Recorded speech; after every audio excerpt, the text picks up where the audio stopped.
Assalamualaikum warahmatullahi wabarakatuh. Wahai sahabat inspiratif, bertemu kembali dengan Serdedi Official. Semoga para penonton yang budiman, sahabat-sahabatku yang baik, mahasiswaku yang baik hatinya, dan murid-muridku yang Mister banggakan, izinkan pada kesempatan ini Mister Didi akan mempersembahkan sebuah motivasi dengan judul mengenakan busana Tuhan. Manusia, lucu sekali kau ini. Kau hanyalah sebutir pasir yang tercecer di luasnya semesta. Kau hanyalah setetes air yang numpang hidup di luas samudera Allah. Tapi kau masih saja nekat memakai jubah kebesaran Tuhan. Konon, usai Allah menciptakan surga, Allah telah menyertakan plakat raksasa yang ditempatkan di atas pintu surga. Plakat itu bertuliskan kalimat singkat, anti yuharrimu ala mutakabbirin. Engkau diharamkan atas mereka yang sombong. Salah satu syarat mutlak yang harus dipenuhi oleh para penghuni surga adalah bebas dari penyakit sombong. Itulah sebabnya mengapa Allah mengusir iblis dari surga. Padahal kita tahu bahwa iblis sudah ribuan tahun mengabdi kepadanya. Kita tahu iblis adalah salah satu makhluk yang telah begitu lama menghuni surga. Tetapi iblis dijangkiti penyakit sombong. Iblis merasa lebih mulia ketimbang Adam. Sehingga ketika Allah memerintahkan iblis untuk bersujud kepada Adam, dengan angkuh iblis menolaknya. Sesungguhnya kami telah menciptakan kamu Adam, lalu kami bentuk tubuhmu. Kemudian kami katakan kepada para malaikat, bersujudlah kepada Adam. Maka mereka pun bersujud kecuali iblis. Dia tidak termasuk mereka yang bersujud. Quran Surat Al-A'raf ayat 11. Ekspresi kesombongan memang terkadang tampak tidak rasional. Mari sejenak kita amati. Bukankah yang memerintahkan iblis bersujud kepada Allah, yang bersujud kepada Adam adalah Allah? Zat yang telah menciptakan iblis. Ketika iblis menolak untuk bersujud kepada Adam, hanya karena alasan iblis merasa lebih mulia ketimbang Adam, bukankah berarti iblis menentang perintah Robnya? Mengapa iblis lebih memilih diusir dari kenikmatan surga daripada menerima atau menuruti perintah Allah untuk bersujud kepada Adam? Kalau kita pikir, apa sih sulitnya sujud kepada Adam?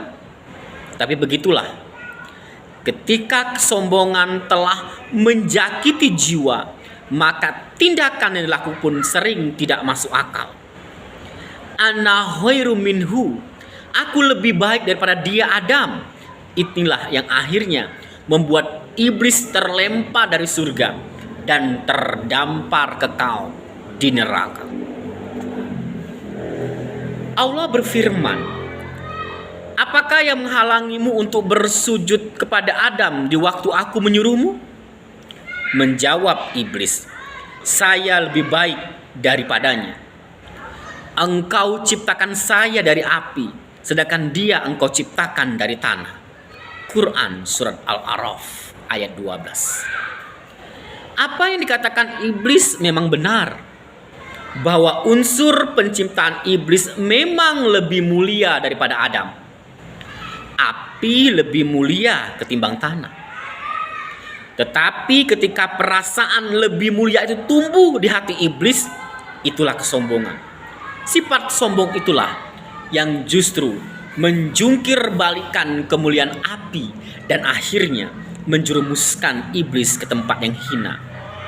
Siapapun yang di dalam hatinya telah dirasuki sifat sombong, baginya tidak memiliki hak untuk memasuki surga. Allah berfirman, "Turunlah kamu dari surga itu, karena kamu tidak sepatutnya menyombongkan diri di dalamnya. Maka keluarlah, sesungguhnya kamu termasuk orang-orang hina." Quran surat Al-A'raf ayat 13. Para penonton yang budiman, sahabat inspiratif, mahasiswaku yang baik hatinya, lucunya kesombongan. Ada pertanyaan menarik.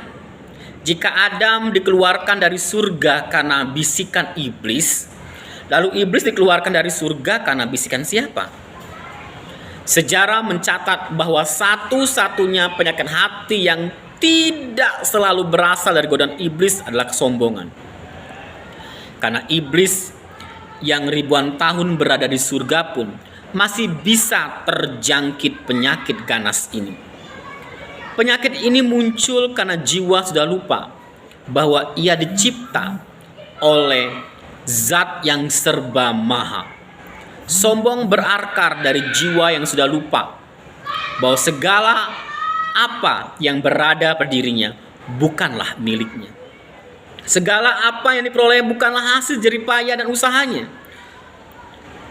Semua yang dia miliki, segala yang dia peroleh, apapun yang berada dalam dirinya adalah karena ketetapan Allah Subhanahu wa Ta'ala. Mengapa iblis sombong?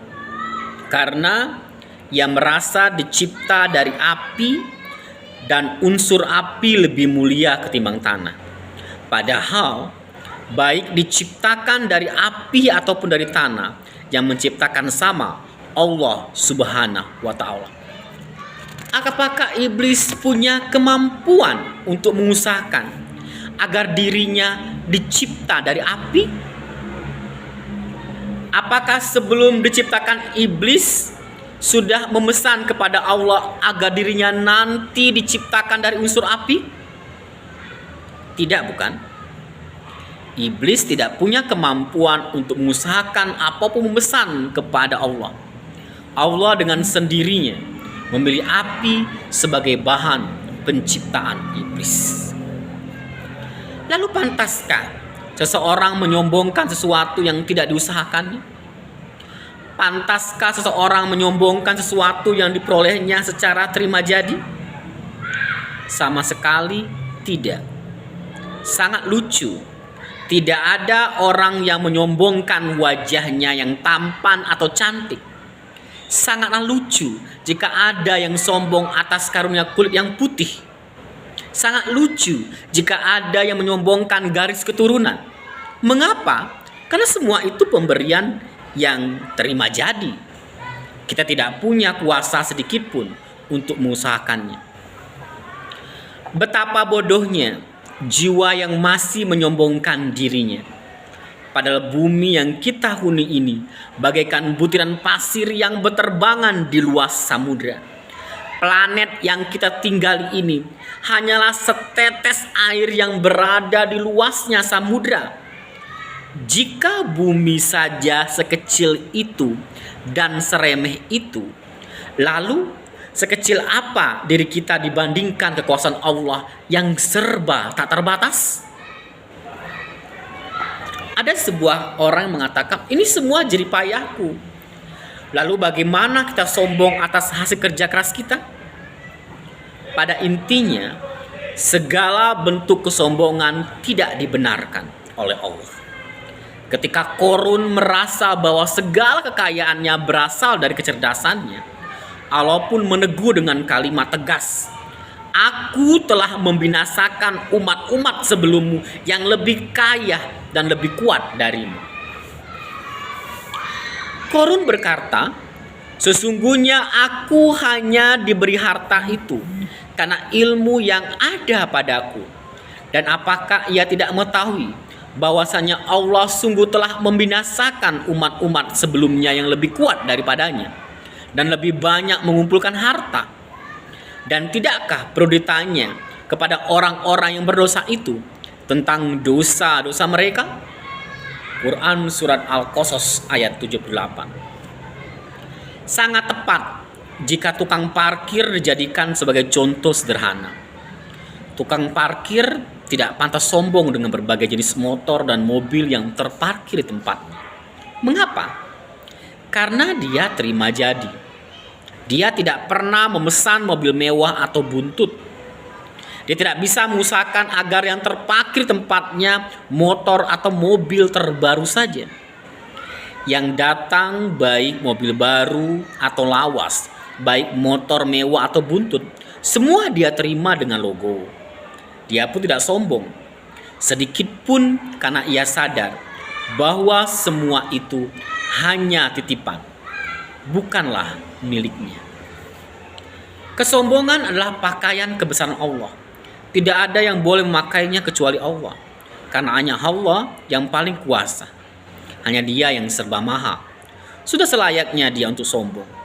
Jika pakaian sombong dikenakan oleh makhluk, pasti akan kedodoran. Sangat tidak pantas. Sebab itu, mengapa kita ketika sedang bersama orang yang sombong itu, kita merasa sangat tidak nyaman? Orang yang sombong bukan orang yang enak diajak bergaul. Dia sulit menjadi orang yang menghargai sesama, karena dirinya merasa lebih dihormati ketimbang orang lain. Orang yang sombong adalah orang yang patut untuk kita kasihani. Mengapa? Karena mereka adalah orang yang senantiasa merasa bahwa ia tidak memperoleh penghormatan yang semestinya dari masyarakat, sehingga ia menjadi manusia yang suka mengemis hormat dengan cara menyombongkan dirinya. Itulah sebab mengapa kebanyakan orang sombong biasanya memiliki karakter gila hormat dimanapun ia berada. Orang kaya menjadi sombong ketika ia merasa dengan kekayaannya ia tidak kunjung dihormati oleh banyak orang, sehingga dia pun memutuskan untuk sombong dengan asumsi jika ia sombong, orang lain lebih banyak tahu bahwa dirinya orang kaya yang patut diberi hormat. Jika kau merasa besar, periksa hatimu, mungkin ia sedang bengkak. Jika kau merasa suci, periksa jiwamu, mungkin itu putihnya nanah dari luka nurani. Jika kau merasa tinggi, periksa batinmu, mungkin ia sedang melayang kehilangan pijakan. Jika kau merasa wangi, periksa ikhlasmu, mungkin itu asap dari amal solehmu yang hangus dibakar riak. Terima kasih atas perhatiannya dan yang mau mendengarkan Sedih Official. Semoga motivasi ini bisa sama-sama kita belajar untuk menjauhi kata kesombongan. Sama-sama kita belajar untuk tadaru, belajar untuk bisa tahu bahwa kita adalah ciptaan Allah yang tidak boleh sombong angkuh. Karena kesombongan hanyalah milik Allah Subhanahu wa ta'ala. Jika kita tidak mampu menjadi pensil untuk melukiskan kebahagiaan orang lain, marilah kita jadi penghapus yang bisa menghapus luka dan penderitaan orang lain. Jika kita tidak mampu menggunakan tangan kita, finansial kita untuk bisa menolong orang lain, maka paling tidak gunakan lisan kita untuk berusaha mendoakan orang lain yang baik-baik. Karena sesungguhnya doa yang kita langitkan yang baik itu akan terpantulkan ke kita, akan kembali ke kita. Dan jikalau kita mendoakan yang baik, maka doa itu akan terpantulkan ke kita juga dan kembali ke kita juga. Semoga kita bisa menjadi pribadi yang baik, pribadi yang tadaru, yang memiliki sifat kebaikan dan hal yang positif, dan kita jangan sampai mengenakan busana Tuhan. Terima kasih. Wassalamualaikum warahmatullahi wabarakatuh.